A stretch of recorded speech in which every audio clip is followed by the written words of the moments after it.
Mother has grown so weak now. Her hair is silvery white, her eyes dim and clouded, and her trembling steps each day make Uncle Hai realize, from this moment on, he is her only support. Thinking of that, his heart fills with both affection and worry. Affection, because her old age is so lonely. Worry, because he fears he may not have the strength to shoulder all that responsibility. That night, after helping his mother lie down to rest, Uncle Hai sat silently beside the old wooden table, its color faded with the years.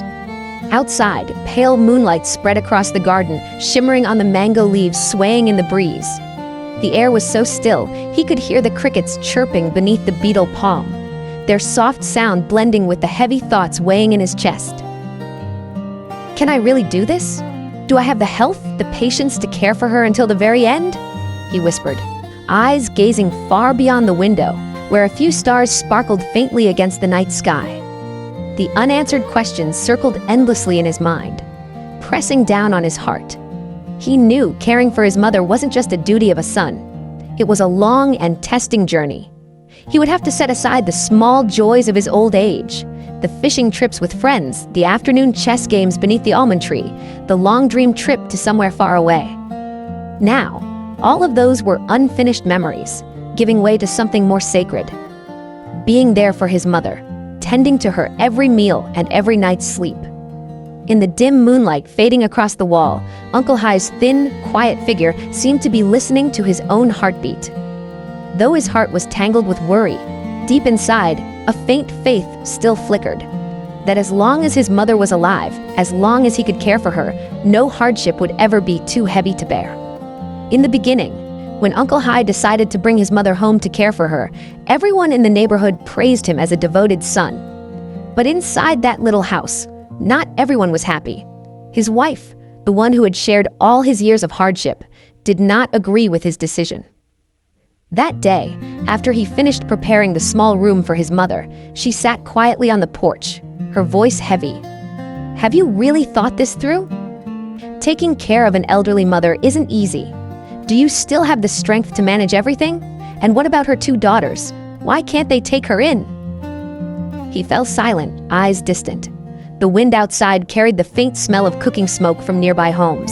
After a long pause, he finally spoke, voice low but firm. I've thought it through. Mother worked her whole life for me, for the children. If I don't take care of her now, then who will? She's the only mother I have. She didn't answer. Her eyes softened a little, then she sighed. You're always like this, thinking about others and forgetting yourself.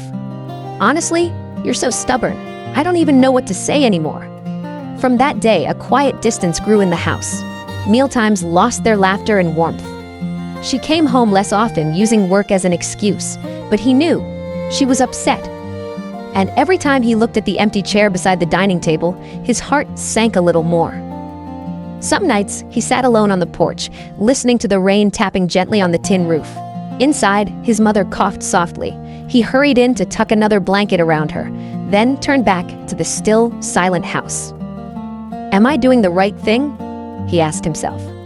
On one side was his frail old mother, on the other, a wife who was slowly drifting away. He felt as though he were standing between 2 shores, both beloved, both impossible to hold on to. But every time he saw his mother smile after finishing a bowl of porridge or heard her whisper, "If it weren't for you, I wouldn't still be this healthy," his heart softened again. The reproachful words of his wife, the cold glances, they all seemed to fade away. One afternoon, she returned home to find him gently combing his mother's hair under the porch. Her silver hair scattered over his trembling hands, yet he moved with care, strand by strand. His mother smiled gently, while he tended to her like a child. That sight froze her in place for a long time. She understood then. His care for his mother wasn't just a duty, it was pure love. Even so, the distance between them did not vanish overnight. She still spoke little, still carried a quiet resentment. As for him, he could only remain silent and endure.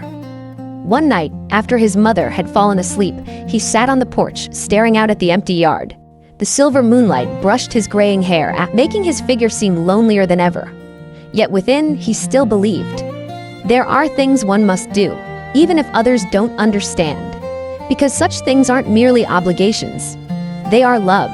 blood ties, compassion, and the devotion of a son who refuses to owe his mother anything before it's too late. In those early days of caring for her, the little house was filled with a strange, heavy silence.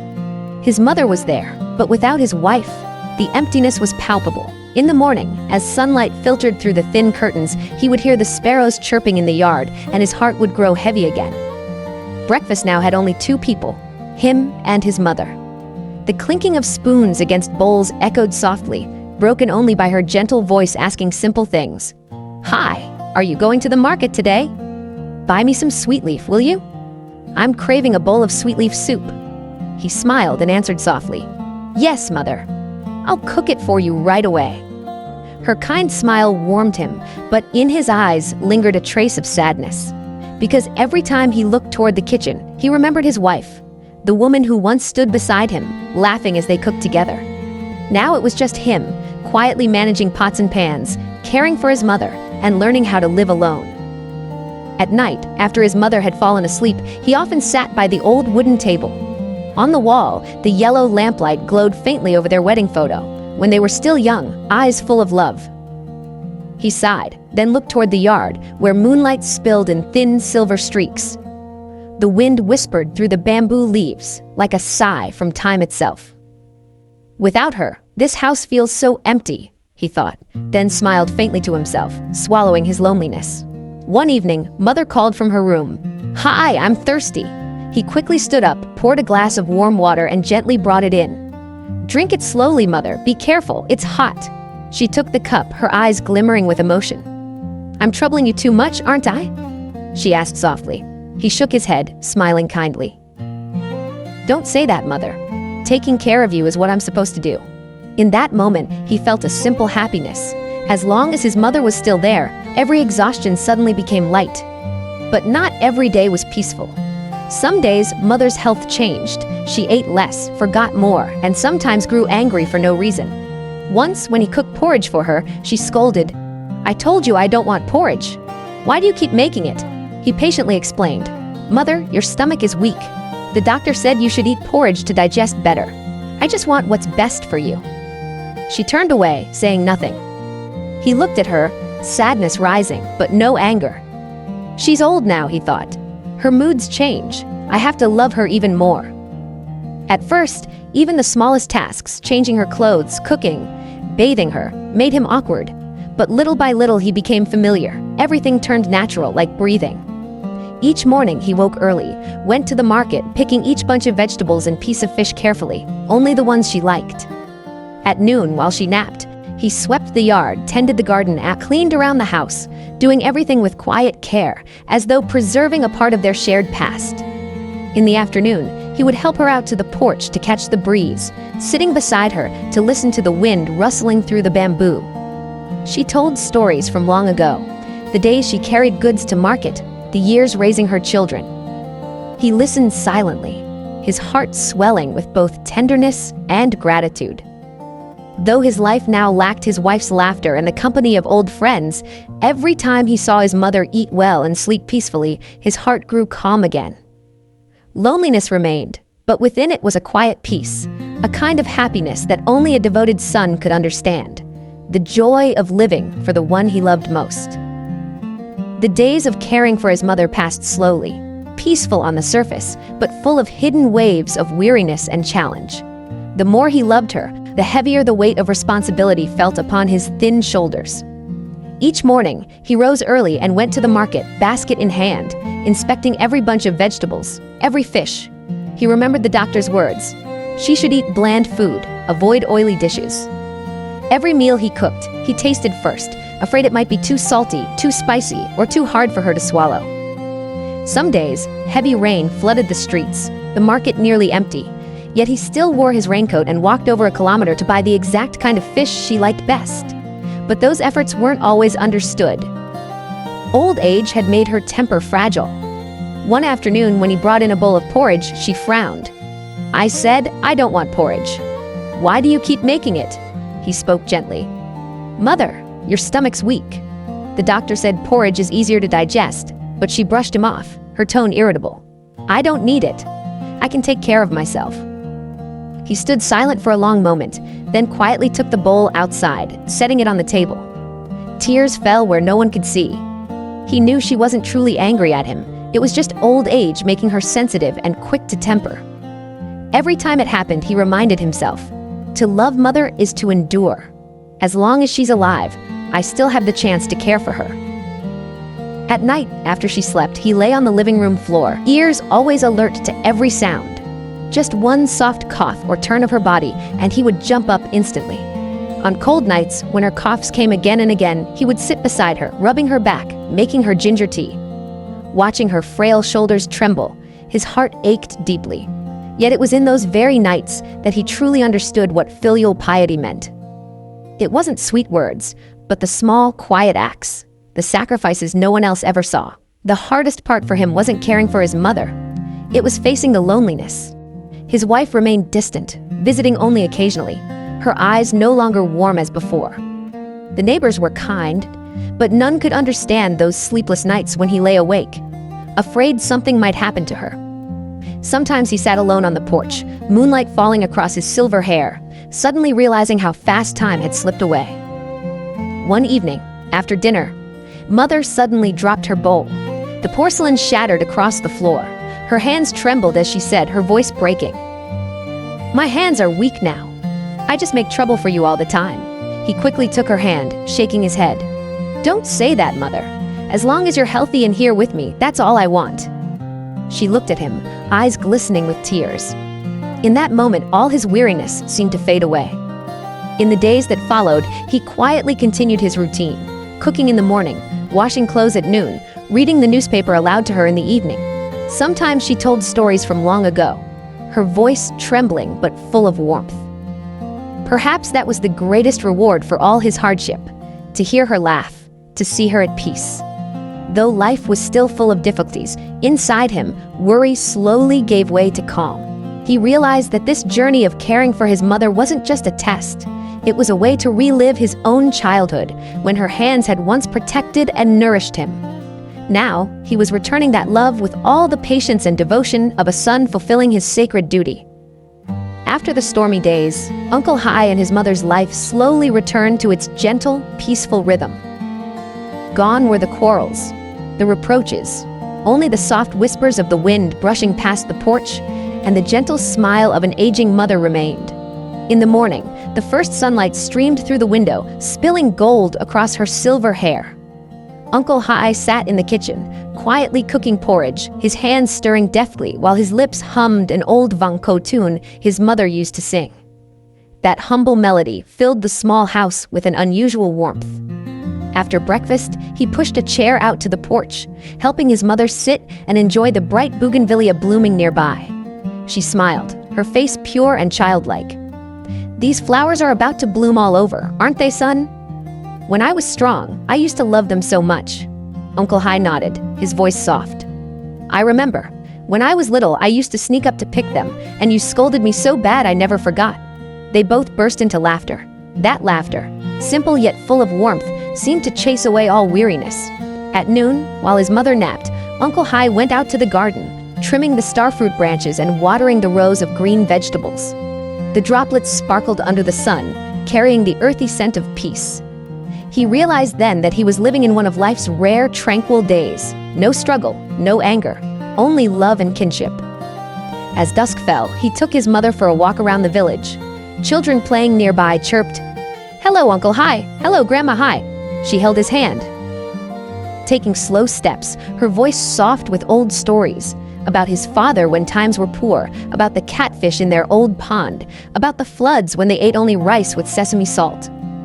Each story was a piece of memory, threading together a life he had once forgotten. At night, he turned on the small radio to listen to Kai Lung, brewed tea for her, and sat side by side under the moonlight. She leaned back in her chair, eyes distant yet peaceful. Sometimes, he caught a glimmering tear at the corner of her eye, but it was a tear of happiness, because she knew, at last, her son had truly understood the meaning of filial love. Those days, though tiring, filled Uncle Hai's heart with quiet serenity. No more sleepless nights of worry, no more feelings of abandonment. In their place were small joys, seeing her eat well, sleep soundly, or simply smile at him. One early morning, As he was picking vegetables in the garden, he heard her call from inside the house. "Hi, have you eaten breakfast yet, son?" He froze. It had been years since she last asked that. Her voice trembled, tender and loving, bringing tears to his eyes. He replied softly, "Yes, Mother, I have. Don't worry." In that moment, Uncle Hai realized happiness wasn't somewhere far away. It lived within the simplest things: to hear his mother call his name, to see her smile, to live each day fulfilling the duty of a son. And when the evening sun dipped low, the bougainvillea swaying gently in the wind, he sat beside her, silently grateful to life. That amid all storms, love still remained intact, and there was still a small home where he could finally fulfill the sacred word filial. Time waits for no one, not even the kindest souls. The peaceful days beside his mother passed swiftly, like sunlight slipping off the porch. Then one morning, after he finished cooking brown rice porridge, Uncle Hai entered the room and saw her sitting by the window, eyes distant. "Mother, what are you looking at?" he asked. She turned and smiled faintly. "I was watching the sparrows. They used to build nests by the porch, and I'd feed them. I guess I'm too weak to do that now." He froze. For the first time, her voice carried a quiet surrender. From that day on, she ate less, slept more, her voice fading with each passing hour. Whenever he took her for walks, she leaned entirely on his shoulder, her frail hand trembling. One rainy afternoon, she came down with a fever, her breath shallow and labored. He rushed her to the hospital. The doctor looked at him and gently shook his head. "She's very weak now. Please be prepared." The words cut through his heart like a knife. That night, he sat by her bedside, holding her hand tightly. Outside, the rain tapped softly on the hospital roof, like the fading rhythm of time. "Mother, please drink some water." "No, I'm not thirsty, son. I just want to see you smile." He bit his lips, holding back a sob. His smile trembled, tears streaming down. She raised her trembling hand to touch his face. "Hi, I scolded you so much when you were young. Don't hold it against me, will you?" "I never did, Mother. I just regret understanding you too late." She looked at him, her eyes like the last moonlight of the season, dim yet warm. "It's enough that you understand now. I can rest." Then her hand, clasped in his, slowly lost its strength. The warmth faded away like morning mist. In that moment, it felt as if the whole world stopped. The rain still fell, but his heart was hollow. The day he brought her home, the sky was startlingly clear. The bougainvillea by the porch bloomed in full, pink and radiant, as if bidding farewell to a gentle soul. Uncle Hai sat silently by the altar, his eyes red and swollen. The scent of incense drifted with the breeze, gently guiding his mother's spirit toward eternal peace. From that day on, every morning, he still woke up early to cook a pot of porridge, as he always did. The only difference was, there was no one left to eat it. He still placed a pair of chopsticks beside the bowl, then sat quietly watching the thin smoke drift away, lost in silence for a long while. Sometimes he heard the sparrows chirping outside the porch. He smiled, a gentle yet sorrowful smile. He believed that somewhere, his mother was still watching, still seeing her son living true to her words. Filial piety isn't about waiting until your parents are gone.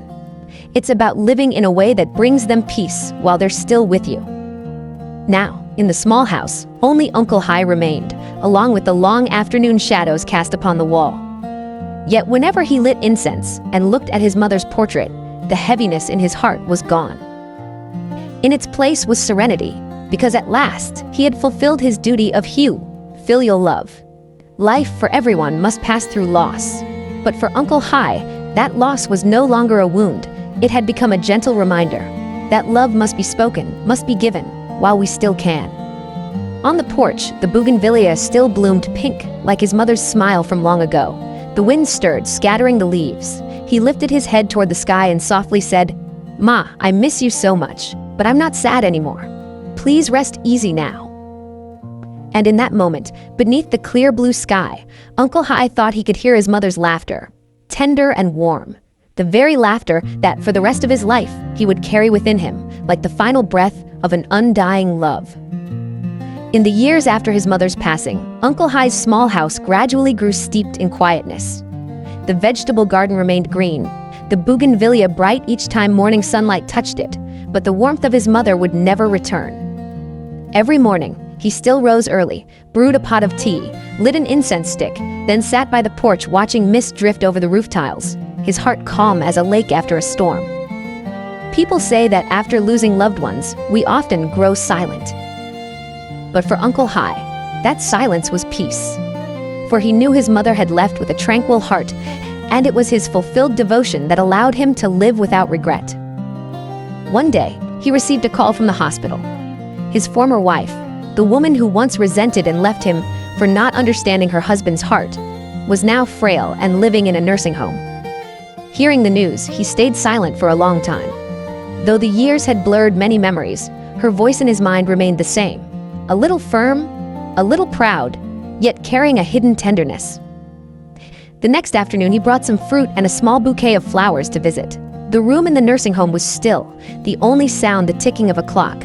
She sat by the window, hair now silver white, eyes gazing into the distance. When she saw him, she froze, then her eyes filled with tears. "Hi, you still remember me?" He smiled gently. "How could I forget? We walked through half a lifetime together." She bowed her head, her voice trembling. "I'm sorry. I was selfish back then. I didn't understand you, didn't understand how sacred filial love was. Now that I'm old, I realize having a mother to care for is a blessing, not a burden." He sat down, poured her a glass of water, his voice as gentle as ever. "Don't say that anymore. Everyone has their own way of seeing things. I never blamed you." She broke into tears. Those late tears fell upon her trembling hands. Perhaps for all those years she had carried a wound of regret for not standing beside her husband when he needed a shoulder. He placed his hand softly on her shoulder, a silent gesture of forgiveness. "It's good that we can still meet. The past is gone. What matters now is to live peacefully, that's all." She looked at him, eyes brimming with gratitude. "Thank you for still treating me kindly, as if nothing ever happened." They sat quietly for a long time. The golden sunset streamed into the room, gentle as silk. Outside, the sparrows chirped again. That sound brought him back to thoughts of his mother, of the mornings he held a bowl of porridge and heard her soft laughter. She whispered, voice light as wind, "If I could live again, I'd stay with you and take care of your mother with you." He smiled, eyes warm. "We can't go back, but we can live better for the days we still have. If Ma knew you thought that way, she'd be so glad." When they parted, she held his hand tightly. That grip was not just gratitude, but also a late confession of remorse. And he, still calm, looked toward the crimson sky. For in his heart, what remained was not resentment nor sorrow, but compassion. Because he understood that when love is deep enough, it can dissolve all mistakes. That day, as he stepped out of the nursing home, a soft spring breeze swept past. Above, a white cloud drifted slowly, like his mother's spirit watching over him still. He looked up and whispered in his heart, "Ma, I did it. I forgave, and I finally feel at peace."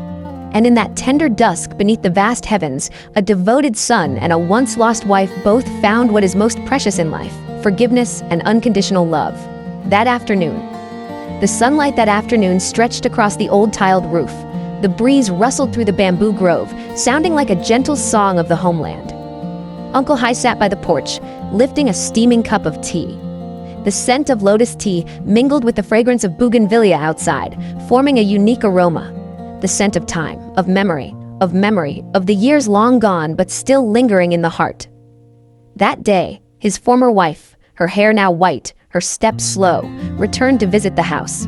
As she walked through the old gate, her eyes blurred with tears upon seeing the vegetable beds he had tended all these years. Her feet stopped at the porch. Once a place of quarrels, now covered in peace. Her voice trembled. He turned, smiling kindly. "Come in. It's been a long time since we shared tea, hasn't it?" She nodded softly, sitting down on the wooden chair across from him. They looked at each other in silence, words no longer needed. Years of distance, regrets, and tears had now dissolved into the calm air of the afternoon. He poured tea, his hands still steady, though his eyes were softened by time. "See, the house looks different now, doesn't it? Mother's gone, but her presence is still everywhere. I've kept it all the same, afraid that changing things would make her spirit fade." She glanced around and smiled faintly. "It feels like she's still here. The scent of brown rice porridge, the smell of incense, the pots of flowers in the yard, just like before." They both fell silent. Outside, sunlight streamed through the leaves, painting shimmering patches on the ground. Time seemed to pause. Uncle Hai spoke slowly. Back then, I thought filial piety meant just providing for mother. But later, I realized it's also about living with peace in one's heart, so she could rest easy wherever she is. And for us, as husband and wife, understanding each other is a blessing. No one lives without mistakes. She bowed her head, tears slipped down her cheeks. You're too kind. If I had your heart, maybe I wouldn't have suffered so much. He smiled, shaking his head. We all must walk through storms to appreciate the sun, my dear. We're old now. Let the past drift with the wind. What's left should be as light as clouds. The last rays of daylight brushed across their faces. Two people once hurt, once separated, now sitting side by side again like two late-season leaves returning to the same branch. No more blame, no more distance, only quiet, profound peace. She rose and stepped into the yard. The wind whispered through the bamboo, making her shiver slightly, yet her heart felt warm. She looked toward the family altar, clasped her hands and whispered, "Mother, I'm home." He and I were not angry anymore. You can rest easy now. Behind her, Uncle Hai stood silently, his eyes gentle. A soft breeze passed, and a bougainvillea petal brushed her shoulder. They both looked up and saw the sunset fading beyond the horizon, golden and tender like a silk veil, like time's gentle farewell. That evening, they sat together for a long while, sipping tea, listening to birds calling on the roof. No more words were needed. Everything that mattered was already in their eyes and their forgiving smiles. When night finally fell, the small house glowed with warm yellow light. Outside, the bougainvillea swayed gently, as if mother were smiling down. And so, Uncle Hai's long journey found its quiet end. Not in tears, but in the dawn of forgiveness, filial love, and unconditional kindness. In the end, love does not lie in oaths or promises, but in this. After all the passing years, we can still sit together, calm as the afternoon sun, and smile at our past. Life is like a quiet river flowing through countless seasons of sun and wind. There are bends where people lose each other, yet that same current also carries them home, back to the source of love. Uncle Hai's story is not only about caring for his old mother, but also about finding himself, where filial devotion means not only serving, but understanding, forgiving, and honoring the moral heart of humanity. Filial love teaches us to slow down, to cherish every moment we are loved. And compassion, through all storms, remains an unextinguished lamp lighting the hearts once lost. When one can bow in gratitude to the past, when the heart opens to forgiveness, that is when quiet happiness returns. Amid life's twilight, filial love and human kindness remain the softest light, guiding us to live gently, wholly, and in peace.